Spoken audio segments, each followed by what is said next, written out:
Hai, ketemu lagi bersama Dewi Evrars dan saya adalah konsultan resmi Jafra. Nah, kali ini aku tuh mau membahas sesuatu yang sering banget ditanyain sama konsultan Jafra. Kenapa sih kita itu nggak boleh jualan di marketplace? Ini adalah sebuah pertanyaan yang kayaknya selalu bakalan ada gitu ya di WhatsApp group atau nanya langsung. Kadang tuh yang udah gabung tuh kayak nanya, "Eh, loh, emang kita ternyata nggak boleh ya jualan di marketplace? Kenapa, Deo?"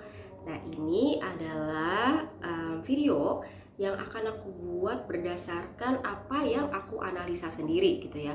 Ini bisa benar, bisa enggak, tapi bisa kamu pikirkan baik-baik. Kalau jawaban pertama, ketika kamu nanya ke upline, kamu nanya ke teman-teman, itu udah pasti jawabannya adalah hanya membeli ke konsultan resmi Jafra, karena kalau kamu belinya di marketplace, kamu nggak tahu apakah satu produknya itu asli atau palsu. Kedua, sama konsultan resmi Jafra, kamu bisa konsultasi dulu supaya skincare yang kamu pilih pada akhirnya itu nggak salah sasaran. Misalnya ternyata kalau kulit kamu sebenarnya kebutuhannya adalah A, tapi kamu main asal beli aja gitu di e-commerce, di marketplace, dan kamu belinya C, which is nanti ternyata menyebabkan justru permasalahan lain dengan kulit kamu karena skincare kamu tidak cocok. Nah, sebagai konsultan Jafra, ketika pertama kali kamu daftar dan kamu mendapatkan starter kit pilihan kamu, tentunya kamu akan mendapatkan Jafra Katalog dan juga Jafra Business Basics. Nah, ini kalau dibaca, yang paling mudah aja adalah di belakang dari katalog. Di sini kan kelihatan ya kalau kita tuh terdaftar dalam asosiasi penjual langsung Indonesia, yang artinya memang kita berjualan secara langsung.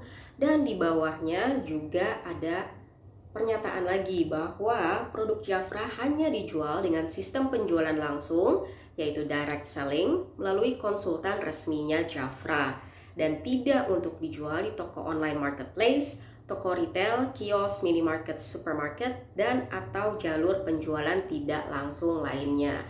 Jadi sebenarnya sudah di state dengan jelas di sini ya bahwa kita hanya boleh berjualan ini secara langsung. Nah, kalau kamu buka buku Jafra Business Basics kamu dan kamu baca, itu kamu akan menemukan di halaman 24. Business Basics halaman 24. Ini adalah jenis-jenis pelanggaran kode etik dan tindak pidananya juga gitu. Sebenarnya berat ya. Nah, ini di sini tuh udah dibilang langsung di poin nomor 1 bahwa kita tidak diizinkan untuk berjualan melalui online marketplace, seperti bahkan ada contoh-contohnya Tokopedia, Bukalapak, Blibli, Lazada, Shopee, dan lain-lain. Jadi seharusnya di situ sudah cukup jelas bahwa memang tidak untuk dipost atau dijual di marketplace. Nah, selain itu kalau kamu baca lebih lanjut juga ada bagian-bagian di mana kita tidak boleh mengemas ulang ya. Jadi ini tidak untuk di-share in a jar. Nah, terus ya nyambung soal direct selling, itulah mengapa produk-produk dengan direct selling ini tidak pernah diiklankan di TV, di majalah, zaman dulu majalah kan ya, atau radio, karena memang harus direct selling, dimana budget iklan yang tadinya memang buat TV, buat radio, buat majalah, itu dialihkan ke kamu. Dan kamu ini adalah orang yang memilih untuk menjalankan bisnisnya. Jadi budget itu jatuhnya ke kamu, di mana di MLM ini udah ada persentasenya nih. Kalau kamu mau menjalankan bisnisnya, kamu akan mendapatkan sekian persen. Kalau kamu mau mendapatkan si sekian persen itu, kalau di Jafra kan 30% ya. Ya artinya kamu kerja dong. Kita sekarang tuh udah memiliki kemewahan banget. Tinggal rebahan di rumah, kirim WhatsApp, tanya-tanya kabar, tinggal posting di sosmed, ada Instagram, ada Facebook.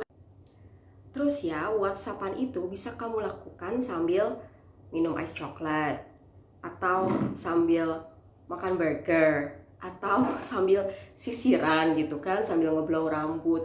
Bisa. Kamu nggak perlu panas-panasan, nggak perlu ngetok pintu satu-satu terus akhirnya ditolak.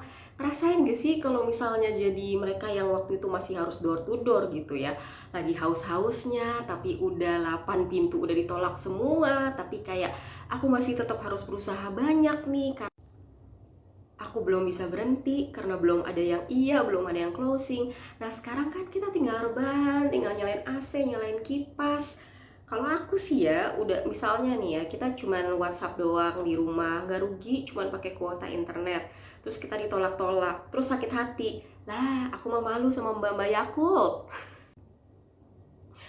Nah, kalau misalnya kita balik nih ke masalah di Code of Ethics ini kan sebenarnya ketika kita masuk Jafra, menurut aku sama aja ketika kita melamar masuk ke sebuah perusahaan.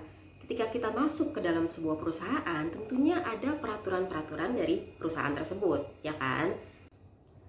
Nah, semua karyawan tanpa terkecuali itu terikat kan dengan si peraturan-peraturan dari perusahaan tersebut. Nah, sama di Jafra juga kayak gitu. Ketika kamu memutuskan menjadi konsultan Jafra dan kamu sudah membaca semua ini, nggak tahu sih kalian semua baca atau enggak, tapi ini harus dibaca ya. Itu artinya kamu menyetujui bahwa peraturannya adalah seperti itu, bahwa aturan mainnya adalah seperti itu. Nah, terus nanti mungkin pertanyaan kamu, tapi kok banyak sih Kak yang jualan di si marketplace ini gitu ya? Kalau aku sih ngelihatnya gini ya, misalnya nih sebuah perusahaan itu begitu besarnya dan karyawannya tuh banyak banget, mungkin nggak bisa dilihatin satu-satu ketika kamu masih kecil, quote in quote.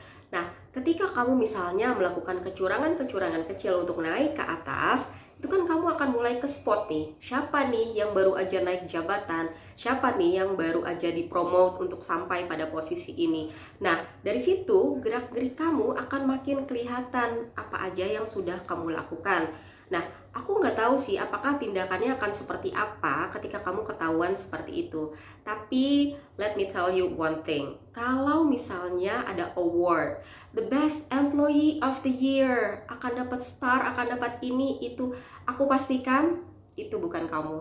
Kalau kamu melakukan kecurangan-kecurangan di luar memang ketentuan-ketentuan mereka gitu loh. So, maka dari itu menurut aku kita ikut aja dengan peraturan yang ada karena memang sudah seperti itu gitu loh. Direct selling, then you do direct selling gitu, bukan posting di e-commerce di platform-platform marketplace yang memang tidak diperbolehkan. Nah, kalau menurut analisa aku sih sementara seperti itu. Kalau kamu punya pendapat-pendapat lain tentang kenapa sih kita sebagai member-member dari MLM, khususnya Jafra, tidak boleh berjualan di marketplace, kamu bisa komen di bawah atau ya apapun yang kamu pikirkan kamu bisa tulis di situ. So, that's it. See you in the next video. Bye-bye!